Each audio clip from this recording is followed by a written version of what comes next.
Hey guys and gals, sweet project cars here with cool, trick, and affordable ways for the do-it-yourselfer. Now, as you know, coming up very soon is our best motor oil video. So stop what you're doing right now. Go comment on which motor oil you think is the best. And if you want to give a reason why, that's fine. Go ahead. Today, we are talking about cleaning the inside of your windshield. We had one of our great subscribers ask, how do we do it? It can be a real pain on some vehicles because you're all cocked out of different areas and your body is all twisted up trying to get everywhere and it just doesn't work. We're going to share with you how we do it. I'm going to share with you the tool that we use and how to build it and why we build it the way we do. We use a product you've seen in our other videos. This stuff right here, it works great. It doesn't evaporate real quick, so it gives you some time to get it clean. And it doesn't take very much of it. I'm going to do the windshield in front of you because I'm in limited space in here to be able to get the full perspective of what we're dealing with. Watch what I do and I'll show you how we build this, and you'll never be able to clean your glass as easily and as clean as you're going to see here. This is one of our huge trade secret. First thing we do is we mist the microfiber and all the tools. Julio, can you hear me out there? Where are the tools at? Buscar en el show más de la descripción de video para todas las herramientas. Thank you, Julio Cesar Chavez. All you do is shake it up a little bit, just like that, and mist it. That's it, just that amount.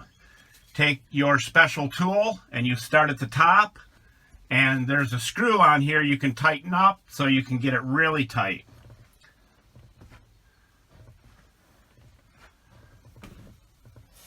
And you can get right down in there. You can make the handle as long as you want. It's really neat. Get up at the top. Now after we do that, then we'll peel the microfiber off and use the special lamb's wool and buff it in. Your microfiber took all the dirt, and now all you're going to do is buff it in. Look how easy this is. Now we'll go out and do the outside the same way. All right, now on these wipers, they don't come up and lock on out of the way, so I'm just going to stay out of this area. You have to take them off if you want to do that. This is a 1990 rig, so that's why it does that. But if you can flip your wipers up, it makes it a lot easier. And again, now we have a much longer tool. And of course, you'd have to have a step ladder trying to reach across. Out here, you can spray it on.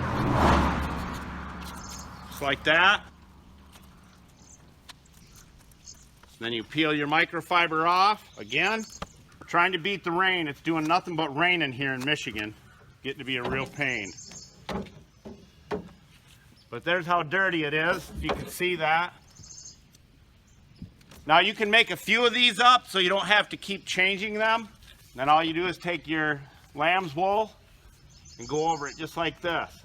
Even with the sprinkles, it dries right up.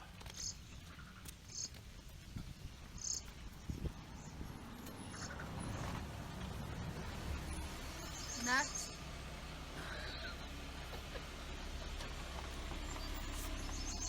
Hey, it's raining anyway. Yeah, I know. That sucks. There you go, my friends. As you can see, it's sprinkling, but that was my post lady that went by. And your lamb's wool is nice and clean. You will not find an easier way to clean your windshield on any vehicle. You can do this on semis, you can do it on whatever it is you're trying to deal with and reach across and stand on the wheel and do all that stuff. All right, let's show you how to build this. As I said, you can build multiple of these. But before I do that, if your glass is not as dirty as that van's window, you can just use this, put a light mist on it, and go over your glass until it's nice and shiny and clean. And you can take this off and wash it if you have to. It peels right off. Got a little Velcro right here. You can wash that up. Now here's the screw I was telling you about. You can tighten that up so it doesn't swivel so easily. So that, if your glass is bad, you want to put the microfiber on it, okay? Now most of the poles have a plastic handle on it right here, and the threaded end is down here. So we cut this in half right there, but then you've got to try to get this thing off there. And I'll show you a real quick way to remove that. Right now you can't get it off there. If you could try that, you'd see all you got to do is warm it up a little bit with your heat gun. Comes right off. What I did on the end that was cut that I wanted to use, I ran it around with the Dremel and removed the burrs on it. So the handle will go right back on. It's like that. And it doesn't come, once it cools off, it doesn't come back off. Now this is just a standard broom handle for doing the outside of the glass. But like I said, you can build multiple of these. Now to protect your dash or any areas like that, we put a piece of pipe foam over this. You just cut it so it fits it like that. And I suggest taking a pair of vice grips, grabbing it here and really torquing that down so it's tight. But it's just pipe foam, fits right over it nicely. You can use whatever you want. You can wrap a microfiber around it with some duct tape. It's just a safety precaution to make sure you don't have any problems with it. Let's tighten that screw up so you get an idea how much tighter it can be. Okay, now on this swiveling part this way, there's a screw right there. You can snug that up so you can set this to any tension you want. Now it barely moves. But again, as I said, if your glass isn't real dirty, you can just use this, put a light mist on it, and sometimes you can just buff, if you have a smoker in the car, you can just buff the glass with this and it'll shine it right up and take the grime and dirt right off. There's no easier way to clean your windows or your glass on the inside than this right here.